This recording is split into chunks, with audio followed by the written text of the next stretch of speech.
충격적인 소식입니다. 홍콩의 한 교수가 학회에서 폭탄 선언을 했습니다. 우리가 5천년간 써온 한자는 불완전한 문자입니다. 한국의 한글이야말로 진정한 과학적 문자입니다.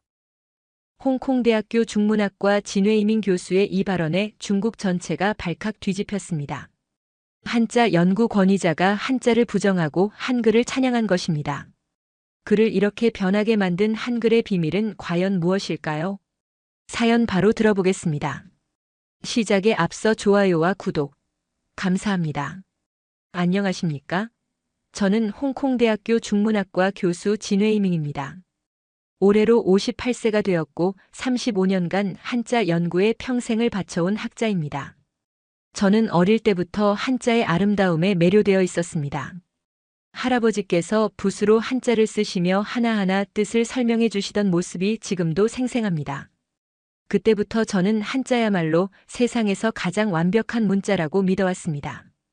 대학에서 중문학을 전공하면서 그 믿음은 더욱 확고해졌습니다. 한자 하나하나에 담긴 철학과 역사, 그리고 무궁무진한 조합 가능성을 연구하면서 저는 한자의 우월성을 확신하게 되었습니다. 5천년의 긴 역사 동안 수많은 문헌과 사상을 담아온 한자를 어떤 문자가 감히 따라올 수 있겠습니까? 홍콩대학교에 부임한 후에도 저의 연구 주제는 항상 한자였습니다. 한자의 발전 과정, 한자의 구조적 특성, 한자가 동아시아 문화에 미친 영향 등을 연구하며 15권의 저서를 출간했습니다. 학계에서도 저를 한자 연구의 권위자로 인정해 주었고 중국 본토의 여러 대학에서도 강연 요청이 끊이지 않았습니다. 특히 저는 한자의 표의문자적 특성에 자부심을 가지고 있었습니다. 소리만을 나타내는 표음문자와는 달리 한자는 뜻과 소리를 동시에 담고 있는 고차원적 문자라고 생각했습니다. 하나의 글자에 깊은 의미와 문화적 배경이 스며 있어 단순히 소리를 기호화한 다른 문자들과는 차원이 다르다고 확신했습니다. 그런 저에게 한국의 한글은 그저 단순한 표음 문자에 불과했습니다. 물론 한국이 문화적으로 발달한 나라라는 것은 인정했지만 문자만큼은 한자에 비해 많이 부족하다고 생각했습니다. 600여 년의 짧은 역사, 단순한 구조, 표음 문자의 한계 등을 고려할 때 한글이 한자와 비교될 수 있는 대상은 아니라고 여겼습니다. 홍콩은 영어와 중국어, 그리고 광동어가 공존하는 특수한 언어 환경입니다. 저는 이런 복잡한 상황에서도 한자가 중심축 역할을 해야 한다고 주장해왔습니다. 한자야말로 중화 문화권을 하나로 묶어주는 문화적 유산이며 우리 정체성의 근간이라고 믿었기 때문입니다. 학생들에게도 항상 한자의 우수성을 강조했습니다. 서양의 알파벳이나 다른 아시아 국가들의 문자들과 비교하며 한자가 얼마나 체계적이고 완성도 높은 문자인지 설명했습니다. 특히 한국의 한글 같은 경우는 너무 단순해서 깊이 있는 사상이나 철학을 담기 어렵다고 평가했습니다. 그런 저였기에 한글에 대해 제대로 알아볼 생각조차 하지 않았습니다. 그저 한국 드라마나 대중문화를 즐기는 젊은 세대들이 호기심으로 배우는 문자 정도로만 생각했습니다. 학문적 연구 대상으로서의 가치는 거의 없다고 단정지었던 것입니다. 하지만 그런 저의 확고한 신념에 균열이 생기기 시작한 것은 바로 그때였습니다. 어느 가을날 오후 대학 도서관 3층에서 자료를 찾고 있던 중이었습니다. 평소처럼 한자 관련 서적들을 살펴보며 새로운 연구 아이디어를 찾고 있었는데 우연히 한국어학과 구석에서 들려오는 소리에 귀가 기울여졌습니다. 몇 명의 홍콩 학생들이 한국 유학생과 함께 앉아 뭔가를 공부하고 있었습니다. 처음에는 그냥 지나치려 했는데 한 학생이 하는 말이 제 발걸음을 멈추게 했습니다. 그 학생은 한글 글자를 보며 신기해하고 있었습니다. 글자 하나하나가 정확히 발음되는 소리를 나타낸다는 것에 놀라워하고 있었던 것입니다. 저는 호기심에 조금 더 가까이 다가가 그들의 공부 모습을 관찰했습니다. 한국 학생이 한글 자모를 하나씩 설명하는데 홍콩 학생들이 금세 이해하는 모습이 인상적이었습니다. 특히 한글의 자음이 발음할 때의 입모양을 본떠서 만들어졌다는 설명을 들을 때 학생들의 눈이 반짝이는 것을 볼 수 있었습니다. 그 순간 저는 이상한 기분을 느꼈습니다. 35년간 한자의 복잡하고 깊이 있는 구조를 연구해온 저로서는 이렇게 단순해 보이는 문자에 학생들이 흥미를 보이는 것이 이해되지 않았습니다. 하지만 동시에 그들이 한글을 배우는 속도가 예상보다 빨라 보인다는 점이 신경 쓰였습니다. 저는 그날 저녁 연구실로 돌아와서도 계속 그 장면을 떠올렸습니다. 한자를 배우는 데는 수년이 걸리는데 저 학생들은 몇 시간 만에 한글의 기본 원리를 이해하는 것처럼 보였습니다. 물론 단순한 표음 문자라서 그런 것이겠지만 그래도 뭔가 석연치 않은 구석이 있었습니다. 며칠 후 또 다른 기회가 찾아왔습니다. 학교 카페테리아에서 점심을 먹고 있는데 옆 테이블에서 한국어를 배우는 학생들의 대화가 들렸습니다. 그들은 한글로 자신들의 광동어 발음을 표기해보는 연습을 하고 있었습니다. 놀랍게도 한자로는 정확히 표현하기 어려운 광동어의 미묘한 발음 차이를 한글로는 비교적 정확하게 나타낼 수 있다는 것이었습니다. 이 부분에서 저는 처음으로 한글에 대해 진지하게 생각해보게 되었습니다. 홍콩의 언어 상황은 매우 복잡합니다. 같은 한자라도 광동어와 표준 중국어의 발음이 다르고 영어까지 섞여서 사용되는 경우가 많습니다. 이런 상황에서 정확한 발음 표기는 매우 중요한 문제였는데 한글이 이를 해결할 수 있는 도구가 될 수 있다는 가능성을 처음으로 인식하게 된 것입니다. 하지만 여전히 저는 한글을 한자에 비해 열등한 문자라고 생각했습니다. 아무리 발음 표기가 정확하다고 해도 문자의 본질은 단순히 소리를 나타내는 것이 아니라 의미와 문화를 담아내는 것이라고 믿었기 때문입니다. 한글은 그런 면에서 한자의 깊이와 풍부함을 따라올 수 없다고 여겼습니다. 그런데 그날 밤 잠자리에 들기 전에 문득 한 가지 궁금증이 생겼습니다. 한글이 정말 그렇게 단순한 문자일까? 학생들이 그렇게 쉽게 배울 수 있는 이유가 정말 단순해서일까? 아니면 다른 이유가 있는 것일까? 이런 생각들이 머릿속을 맴돌기 시작했습니다. 결국 저는 참을 수 없었습니다. 학자로서의 호기심이 발동한 것입니다. 한글이 정말 그렇게 단순한 문자인지 아니면 제가 놓치고 있는 무언가가 있는지 직접 확인해 보고 싶었습니다. 처음에는 단순한 호기심이었습니다. 한글의 기본 구조 정도만 파악해서 학생들에게 더 나은 조언을 해주고 싶었고 혹시 한자와 비교할 만한 연구 자료라도 얻을 수 있을까 하는 생각이었습니다. 무엇보다 한글의 한계를 명확히 파악해서 한자의 우월성을 더욱 확실하게 증명하고 싶었습니다. 연구실에서 인터넷을 통해 한글 관련 자료를 찾기 시작했습니다. 처음에는 기본적인 소개 자료들을 보았는데 예상했던 대로 한글은 24개의 기본 글자로 구성된 표음 문자라고 되어 있었습니다. 한자의 수만 개에 비하면 정말 단순한 구조였습니다. 하지만 조금 더 자세히 살펴보니 흥미로운 점들이 눈에 띄기 시작했습니다. 한글의 자음들이 실제로 발음할 때의 발음기관 모양을 본떠서 만들어졌다는 점이었습니다. 예를 들어 기역은 혓뿌리가 목구멍을 막는 모양을, 니은은 혓끝이 윗잇몸에 닿는 모양을 나타낸다는 것이었습니다. 이 부분에서 저는 깜짝 놀랐습니다.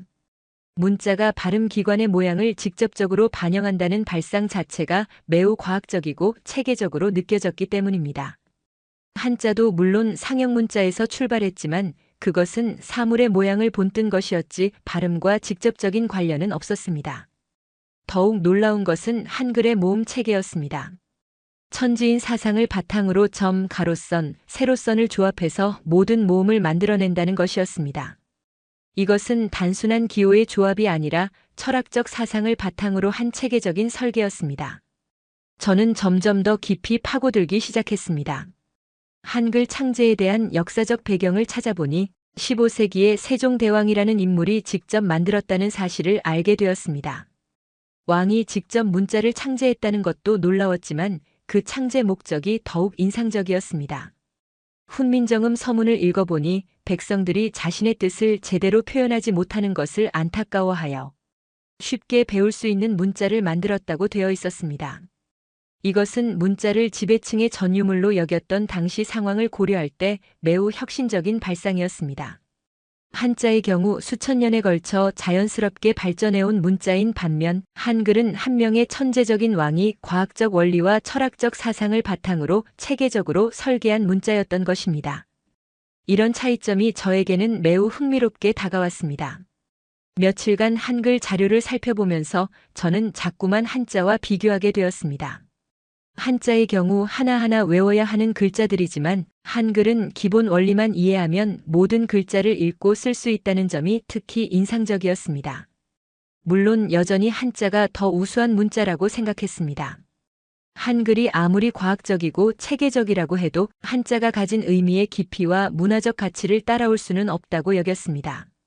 하지만 적어도 한글을 무시할 수 있는 단순한 문자는 아니라는 생각이 들기 시작했습니다. 그런데 이런 저의 생각 변화를 눈치챈 사람이 있었습니다. 연구실에서 한글 자료를 보고 있던 저를 우연히 발견한 동료 교수가 있었습니다. 같은 과의 황 교수였는데 저와 20년 넘게 함께 일해온 절친한 동료였습니다. 황 교수는 제 책상 위에 있는 한글 자료들을 보고는 의아한 표정을 지었습니다. 처음에는 단순히 학생 지도를 위한 것으로 생각했는지 별다른 반응을 보이지 않았습니다. 하지만 며칠 후 다시 연구실에 왔을 때도 여전히 한글 자료들이 제 책상을 차지하고 있는 것을 보고는 조금 다른 반응을 보였습니다. 저에게 농담조로 물어봤습니다. 요즘 한국 드라마라도 보기 시작했냐고 말입니다. 저는 웃으며 그냥 연구 차원에서 보고 있는 것이라고 대답했습니다. 하지만 황 교수의 표정에서 약간의 의구심을 읽을 수 있었습니다. 문제는 시간이 지날수록 저의 한글 연구가 더욱 깊어진다는 것이었습니다. 처음에는 단순한 호기심이었지만 점점 더 한글의 체계와 원리에 빠져들고 있었습니다. 연구실에서 보내는 시간의 상당 부분을 한글 관련 자료를 찾아보는데 할애하고 있었습니다. 다른 동료들도 서서히 눈치를 채기 시작했습니다. 학과 회의에서 제가 언어학적 관점에서 한글의 특징을 언급했을 때 몇몇 교수들이 놀라는 표정을 지었습니다. 평소 한자만을 연구하던 제가 갑자기 다른 문자에 대해 이야기하는 것이 이상하게 느껴졌을 것입니다. 특히 리 교수는 직설적으로 의견을 표현했습니다. 중문학과 교수가 한글을 연구한다는 것이 적절하지 않다고 생각한다는 것이었습니다. 우리의 정체성과 전문성을 고려할 때 한자에 집중하는 것이 맞다는 의견이었습니다. 이런 동료들의 반응에 저는 당황스러웠습니다. 학자로서 다양한 분야에 관심을 가지는 것이 잘못된 일인가 하는 생각이 들었습니다. 하지만 동시에 동료들의 시선이 부담스럽기도 했습니다. 35년간 한자 연구의 권위자로 인정받아온 제가 갑자기 다른 문자에 관심을 보이는 것이 그들에게는 일관성 없는 행동으로 보였을 것입니다. 더욱 곤란한 것은 학생들의 반응이었습니다. 한글에 대해 궁금한 점이 있어서 교수님께 물어보고 싶다는 학생들이 생기기 시작한 것입니다. 저는 아직 한글을 제대로 이해하지 못한 상태였기에 학생들의 질문에 답하기 어려웠습니다. 그래서 저는 점점 더 조심스럽게 한글을 연구하게 되었습니다. 동료들이 없을 때만 한글 자료를 보거나 집에서 개인 시간에 공부하는 방식으로 바꾸었습니다. 연구실에서는 되도록 한글 관련 자료를 보지 않으려고 노력했습니다. 하지만 이런 은밀한 연구가 더욱 제 호기심을 자극했습니다. 마치 금지된 것을 탐구하는 듯한 느낌이 들어서 한글에 대한 관심이 더욱 깊어졌습니다. 밤늦게 집에서 한글 자료를 보면서 낮에는 한자 연구를 하는 이중적인 생활을 하게 되었습니다. 특히 한글의 조합 원리를 이해하게 되면서부터는 정말 놀라웠습니다. 자음과 모음을 조합해서 하나의 음절을 만드는 방식이 한자의 부수, 조합 방식보다 훨씬 체계적이고 논리적으로 느껴졌습니다. 하지만 이런 생각을 누구에게도 털어놓을 수 없었습니다. 동료들은 저를 걱정하는 눈빛으로 바라보기 시작했습니다. 평소와 다른 행동을 보이는 저를 보고 무슨 일이 있었나 하고 생각했을 것입니다. 황 교수는 몇 번 저에게 개인적으로 얘기할 시간을 갖자고 제안했지만 저는 적당히 둘러대며 피했습니다. 집에서 혼자 한글을 연구하면서 저는 점점 더 놀라운 사실들을 발견하게 되었습니다. 특히 홍콩의 복잡한 언어 환경에서 한글이 어떤 역할을 할 수 있는지에 대해 실험해보기 시작했습니다. 홍콩 사람들이 일상생활에서 겪는 가장 큰 어려움 중 하나는 발음 문제였습니다. 같은 한자라도 광동어와 표준 중국어의 발음이 다르고 영어까지 섞여서 사용되는 경우가 많았습니다. 특히 젊은 세대들은 새 언어를 섞어서 사용하는데 이를 정확히 표기할 방법이 없었습니다. 저는 한글로 이런 복잡한 언어 상황을 표기해보는 실험을 시작했습니다. 놀랍게도 한글은 광동어의 미묘한 성조 변화까지도 비교적 정확하게 표현할 수 있었습니다. 표준 중국어와 광동어의 발음 차이도 한글로는 명확하게 구분해서 표기할 수 있었습니다. 더욱 흥미로운 것은 영어 단어들이 홍콩 사람들에 의해 중국식으로 발음될 때의 특징도 한글로 정확히 나타낼 수 있다는 점이었습니다. 예를 들어 홍콩 사람들이 영어 단어를 발음할 때 나타나는 독특한 억양이나 음성 변화도 한글 표기로 포착할 수 있었습니다. 이런 발견을 하면서 저는 한글이 단순한 표음 문자가 아니라는 것을 깨닫기 시작했습니다.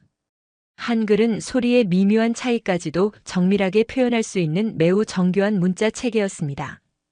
이는 한자로는 불가능한 일이었습니다. 또 다른 실험도 해보았습니다. 홍콩 학생들이 표준 중국어를 배울 때 가장 어려워하는 부분이 성조였는데 한글로 성조의 변화를 표기해보니 학습에 도움이 될 수 있을 것 같았습니다. 한자만으로는 성조를 정확히 표현하기 어려웠지만 한글의 조합 방식을 활용하면 성조까지 함께 표기할 수 있었습니다. 저는 이런 발견들을 정리하면서 점점 더 흥미로워졌습니다. 한글이 홍콩의 언어 교육에 실질적으로 도움이 될 수 있는 도구라는 생각이 들었습니다. 특히 발음 교정이나 언어 학습에서 보조적인 역할을 할 수 있을 것 같았습니다. 하지만 동시에 복잡한 감정도 들었습니다. 35년간 한자의 우월성을 주장해온 제가 이런 생각을 하고 있다는 것이 스스로도 당황스러웠습니다. 한글이 아무리 실용적이라고 해도 한자의 문화적 가치와 역사적 의미를 대체할 수는 없다고 생각했습니다. 그런데 한글에 대해 더 깊이 알아갈수록 한글 자체도 상당한 철학적 배경과 과학적 원리를 가지고 있다는 것을 알게 되었습니다. 세종대왕이 한글을 만들 때 당시의 최신 음성학 지식과 철학 사상을 총동원했다는 사실을 알게 된 것입니다. 특히 훈민정음 해례본을 읽어보면서 저는 깊은 감명을 받았습니다. 한글 창제의 이론적 배경이 매우 체계적이고 과학적이었습니다. 음성학적 분석, 철학적 사상, 그리고 실용적 고려가 모두 조화롭게 결합되어 있었습니다. 이런 발견들을 하면서 저는 한글에 대한 제 생각이 완전히 바뀌기 시작했다는 것을 느꼈습니다. 한글은 단순한 표음 문자가 아니라 매우 정교하고 과학적인 문자 체계였습니다. 더욱이 실용적인 면에서도 현대 언어 환경에 잘 맞는 문자였습니다. 하지만 이런 생각의 변화를 받아들이기가 쉽지 않았습니다. 제 정체성과 학문적 신념의 근간이 흔들리는 느낌이었습니다. 한글을 연구하면 할수록 저는 점점 더 깊은 혼란에 빠져들었습니다. 낮에는 한자 연구를 하고 밤에는 한글을 공부하는 이중 생활이 계속되면서 제 내면에서는 치열한 갈등이 벌어지고 있었습니다. 가장 큰 문제는 한글을 공부하면 할수록 한자의 한계가 보이기 시작했다는 점이었습니다. 35년간 완벽하다고 믿어왔던 한자 체계에서 미처 발견하지 못했던 약점들이 하나씩 드러나기 시작한 것입니다. 예를 들어 한자의 발음 표기 방식에 대해 다시 생각해보게 되었습니다. 같은 한자라도 지역과 시대에 따라 발음이 달라지는데 한자 자체로는 이런 발음 변화를 정확히 기록하기 어렵다는 한계가 있었습니다. 반면 한글은 발음의 미세한 변화까지도 정밀하게 표기할 수 있었습니다. 또한 한자의 학습 난이도에 대해서도 새로운 관점을 갖게 되었습니다. 한자를 배우려면 각각의 글자를 개별적으로 암기해야 하지만 한글은 기본 원리만 이해하면 모든 글자를 읽고 쓸 수 있다는 장점이 있었습니다. 이는 문자의 대중화와 교육 효율성 면에서 매우 중요한 차이점이었습니다. 더욱 혼란스러운 것은 한글의 창제 철학이었습니다. 세종대왕이 한글을 만든 목적은 모든 백성이 쉽게 배울 수 있는 문자를 제공하는 것이었습니다. 이는 문자를 통한 지식의 민주화를 추구한 것으로 당시로서는 매우 혁신적인 사상이었습니다. 반면 한자는 오랫동안 지배층의 전유물로 여겨졌고 일반 백성들이 접근하기 어려운 문자였습니다. 물론 이는 한자 자체의 문제라기보다는 사회적 상황의 결과였지만 문자의 접근성과 민주성 측면에서는 분명한 차이가 있었습니다. 저는 이런 생각들 때문에 밤잠을 이루지 못하는 날이 많아졌습니다. 아내도 제가 요즘 이상하다며 걱정하기 시작했습니다. 평소보다 말수가 줄어들고 식사 시간에도 뭔가 깊은 생각에 잠겨 있는 모습을 자주 보였기 때문입니다. 연구실에서도 마찬가지였습니다. 한자 관련 논문을 쓰다가도 자꾸 한글과 비교하게 되면서 글쓰기가 진전되지 않았습니다. 한자의 우수성을 주장하는 문장을 쓰려고 하면 머릿속에서 한글의 장점들이 떠올라 손이 멈춰졌습니다. 특히 어려웠던 것은 학생들을 가르칠 때였습니다. 한자의 복잡함 때문에 어려워하는 학생들을 보면서 한글의 체계적이고 논리적인 구조가 자꾸 생각났습니다. 학생들에게 한자의 우수성을 설명하면서도 내심으로는 한글의 학습 용이성이 부러웠습니다. 이런 상황이 계속되면서 저는 심각한 정체성의 위기를 겪게 되었습니다. 35년간 한자 연구자로 살아온 제가 과연 누구인가 하는 근본적인 의문이 들기 시작한 것입니다. 한글이 한자보다 더 우수할 수도 있다는 생각이 들면서 제 인생의 의미에 대해 의구심을 갖게 되었습니다. 동료들은 제 변화를 더욱 확실하게 눈치채기 시작했습니다. 학과 회의에서도 평소와 다른 모습을 보였고 한자에 대한 열정이 예전만 못하다는 것을 느낄 수 있었습니다. 황 교수는 여러 번 저에게 무슨 일이 있었는지 물어봤지만 저는 명확한 답변을 할 수 없었습니다. 가장 고통스러운 순간은 제가 쓰고 있던 한자 관련 논문을 다시 읽어볼 때였습니다. 한자의 우월성을 논증하는 내용들이 이제는 설득력이 떨어져 보였습니다. 한글과 비교해보니 한자의 장점들이 상대적으로 약화되어 보였기 때문입니다. 저는 이런 혼란 속에서 한 가지 결정을 내렸습니다. 한글에 대한 연구를 더욱 체계적으로 진행해서 한자와의 객관적인 비교를 시도해보기로 한 것입니다. 감정적인 혼란보다는 학문적 접근을 통해 진실을 찾아보고 싶었습니다. 하지만 이런 연구를 공개적으로 진행할 수는 없었습니다. 동료들의 시선도 부담스러웠고 무엇보다 아직 확실한 결론에 이르지 못한 상태에서 성급하게 입장을 밝히고 싶지 않았습니다. 몇 달간의 고민 끝에 저는 마침내 중요한 결정을 내렸습니다. 더 이상 혼자서만 연구할 것이 아니라 학계에 제 발견을 공개해야겠다고 생각한 것입니다. 물론 처음부터 대규모 학회에서 발표할 생각은 아니었습니다. 작은 규모의 세미나부터 시작해보기로 했습니다.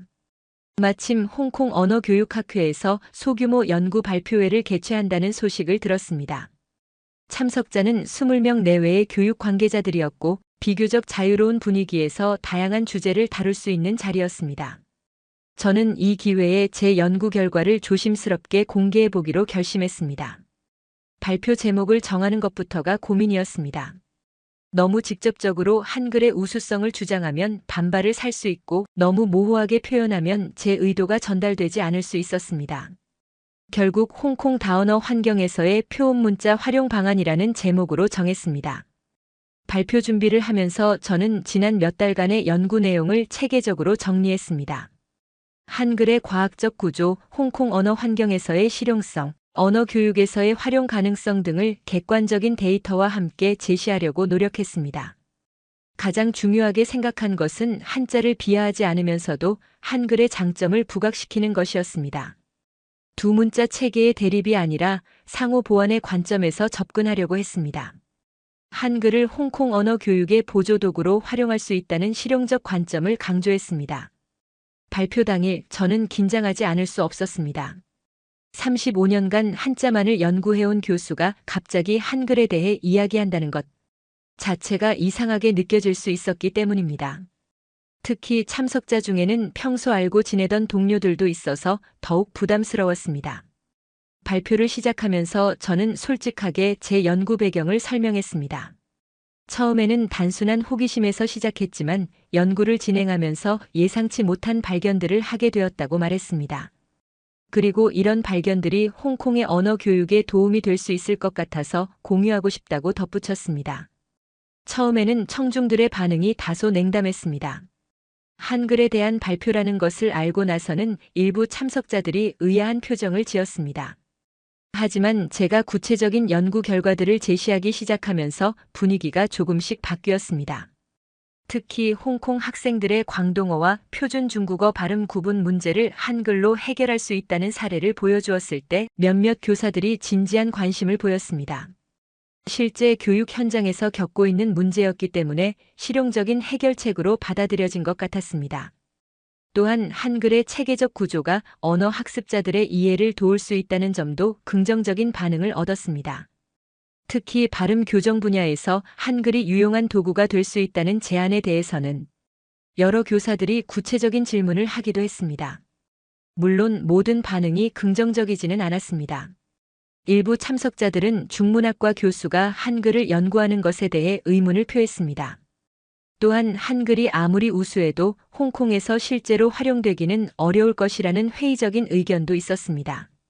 하지만 전체적으로는 예상보다 건설적인 토론이 이루어졌습니다. 특히 젊은 교사들 중에서는 새로운 교육 방법에 대한 열린 자세를 보이는 분들이 많았습니다. 발표가 끝난 후에도 몇 분이 저에게 개별적으로 다가와서 추가적인 정보를 요청하기도 했습니다. 발표를 마치고 나서 저는 안도감과 함께 새로운 가능성에 대한 기대감을 느꼈습니다. 비록 작은 규모의 세미나였지만 제 연구에 대한 긍정적인 반응을 확인할 수 있었기 때문입니다. 더욱 중요한 것은 제 자신이 더 이상 혼자가 아니라는 느낌을 받았다는 점이었습니다. 세미나 발표 이후 저의 삶은 완전히 달라졌습니다. 더 이상 한글 연구를 숨길 필요가 없어졌고 공개적으로 제 생각을 표현할 수 있게 되었습니다. 물론 모든 동료들이 제 변화를 받아들인 것은 아니었지만 적어도 제 자신은 한결 편안해졌습니다. 가장 큰 변화는 제 연구 방향이었습니다. 35년간 한자만을 연구해왔지만 이제는 한글과 한자의 비교 연구라는 새로운 분야를 개척하게 되었습니다. 두 문자 체계의 장단점을 객관적으로 분석하고 현대 언어 환경에서의 활용 방안을 모색하는 것이 새로운 연구 주제가 되었습니다. 세미나에서 만난 몇몇 교사들과 함께 실제 교육 현장에서 한글을 활용해보는 시범 프로그램을 시작했습니다. 홍콩 학생들이 중국어 발음을 배울 때 한글을 보조도구로 사용하는 방법을 개발한 것입니다. 초기 결과는 매우 고무적이었습니다. 학생들이 발음 구분을 더 쉽게 하게 되었고 학습 효율도 향상되었습니다. 동료들의 반응은 여전히 복잡했습니다. 황 교수를 비롯한 몇몇 동료들은 제 변화를 받아들이기 어려워했습니다. 하지만 젊은 교수들 중에서는 제 연구에 관심을 보이는 분들도 있었습니다. 특히 언어교육학 전공 교수들은 한글의 교육적 활용 가능성에 대해 긍정적으로 평가했습니다. 학생들의 반응은 더욱 흥미로웠습니다. 처음에는 한자 전문가인 교수님이 갑자기 한글에 대해 이야기하는 것을 이상하게 여겼지만 점차 새로운 관점으로 받아들이기 시작했습니다. 특히 한글과 한자의 비교를 통해 각 문자의 특성을 더 깊이 이해하게 되었다는 학생들이 많았습니다. 제 개인적인 변화도 컸습니다. 35년간 확고하게 믿어왔던 신념을 바꾸는 것은 쉽지 않았지만 새로운 진실을 받아들이면서 학자로서 한 단계 성장했다고 느꼈습니다. 무엇보다 열린 마음으로 새로운 것을 배우는 자세의 중요성을 깨달았습니다. 한글에 대한 연구가 깊어지면서 저는 한국 문화 전반에 대해서도 관심을 갖게 되었습니다. 한글이라는 훌륭한 문자를 만들어낸 민족의 지혜와 창의성에 감탄하게 되었고 한국의 다른 문화유산들에 대해서도 알고 싶어졌습니다. 특히 세종대왕이라는 인물에 대해 깊이 연구하면서 진정한 지도자의 모습이 무엇인지에 대해 생각해보게 되었습니다. 자신의 권력을 백성을 위해 사용하고 모든 사람이 지식에 접근할 수 있도록 하려고 노력한 그의 철학이 매우 인상적이었습니다. 지금 저는 동아시아 문자 비교 연구라는 새로운 프로젝트를 준비하고 있습니다. 한자, 한글, 일본의 히라가나 등을 종합적으로 비교, 분석하여 각 문자의 특성과 현대적 활용 방안을 제시하는 것이 목표입니다. 이는 35년간의 한자 연구 경험과 최근의 한글 연구를 결합한 새로운 시도입니다. 돌이켜보면 제가 한글을 무시했던 것은 편견 때문이었습니다. 5000년 역사를 가진 한자에 비해 600년 역사의 한글을 당연히 열등하다고 생각했던 것입니다. 하지만 문자의 가치는 역사의 길이가 아니라 그 자체의 우수성으로 평가되어야 한다는 것을 깨달았습니다. 한글은 과학적 원리와 철학적 사상을 바탕으로 체계적으로 설계된 놀라운 문자입니다. 세종대왕의 백성을 향한 사랑과 지혜가 담긴 인류의 소중한 유산입니다. 이제 저는 한글이야말로 진정한 과학적 문자라고 확신합니다. 학문에는 국경이 없다고 했습니다. 좋은 것은 어디에서 나온 것이든 겸허하게 배우는 것이 진정한 학자의 자세라고 생각합니다.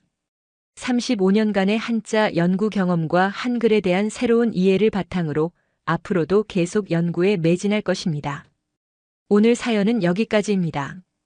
홍콩 교수가 한글의 위대함을 깨닫는 스토리 어떠셨나요? 사연의 주인공에게 응원의 댓글을 남겨주세요. 지금까지 감동정거장에서 사연 전해드렸습니다. 사연이 마음에 드셨다면 좋아요와 구독 부탁드립니다. 시청해주셔서 감사합니다.